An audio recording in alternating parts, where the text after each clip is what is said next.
Сабақ тақырыбы нәруыздар, олардың қасиеті мен қызметі. Нәруыздар мономері амин қышқылдары болып табылатын биополимерлер. Тірі ағзалардың нәруызының құрамына амин қышқылдарының 20 түрі кіреді. Нәруыз молекулалары белгілі бір ретпен химиялық байланыспен қосылады. Қосылу реті ДНК-да жазылған және тұқым қуалау ақпараты деп аталады. Әрбір нәруыздың құрылысы ерекше болады. Нәруыздардың көпшілігі суда жақсы ериді.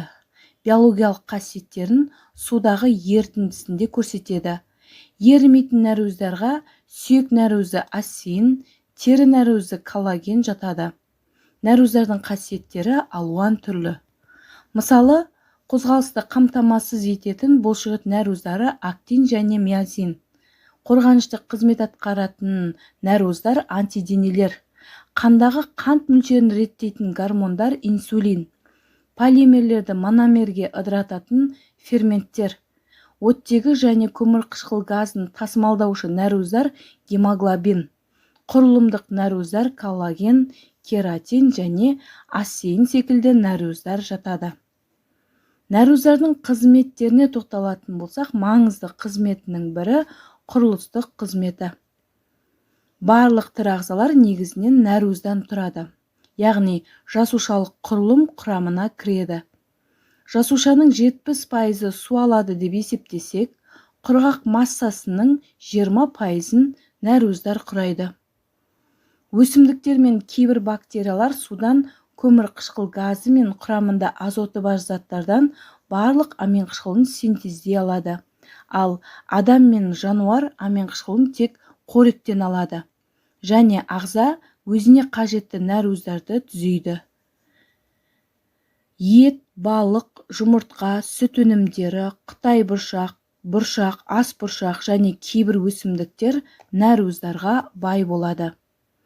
Келесі маңызды қызметінің бірі ферменттік. Яғни, әрбір тірі жасушада күрделі биохимиялық реакциялар жүреді. Яғни, заттар ыдырайды, керісінше түзіледі, энергия қолданылады, синтезделеді.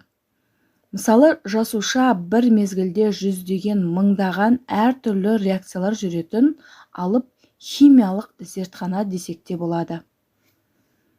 Тірі жасушадағы реакциялардың жоғарғы жылдамдығы мен дәлдігін ферменттер қамтамасыз етеді. Яғни, әрбір фермент белгілі бір органикалық затты синтездейді. Мысалы, асқазан сөлі ферменті пепсин тек нәруыздарды ыдыратады, майлар мен көмірсуларға әсер етпейді. Әрбір ферменттің өз субстраты болады, сондықтан үдеріс дәл және тиімді жүреді.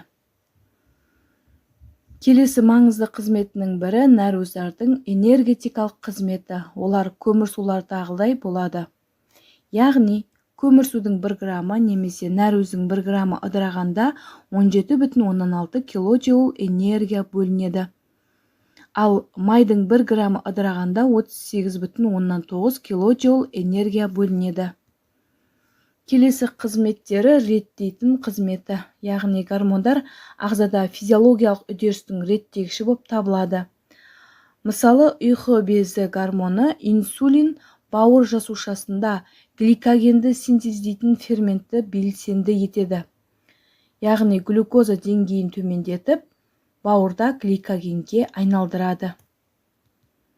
Қорғаныштық қызметі антиденелер иммунитетті қамтамасыз етеді, микроағзаларды жояды. Фибриноген нәруыздары қанның ұю үдерісіне қатысады. Механикалық қызметі сүйек нәруызы асин мен сіңір нәруызы коллаген механикалық қызмет атқарады. Жиылғыш қызметі актин және миозин бұлшықет нәруыздары атқарады. Тасымалдау қызметін гемоглобин нәруызы оттегі және көмірқышқыл газын тасымалдайды және қанның құрамында болады. Пигменттік қызметі түсі бар нәруыздар пигменттік қызмет атқарады. Мысалы, терідегі меланин, шаш, көздің қасаң қабықшасы. Енді оқу тапсырмасы берілген нәруыз қызметі мен сипаттамасын сәйкестендіріп шығыңыздар. Тапсырма жауабын бірге тексерейік. Тасымалдау гемоглобиннің оттегі мен көмірқышқыл газын тасуы. Қорғаныш антиденелердің микробтарды жоюы. Қозғалыс актин мен миозиннің бұлшықетті жиыруы. Ферменттік пепсин ферментінің асқазанда тамақты ыдыратуы. Реттегіш инсулин гормонының қандағы глюкозаны реттеуі. Келесі тапсырма ақиқат немесе жалған екенін анықтау. Егер жалған болса, дұрыс жауабын толықтыру.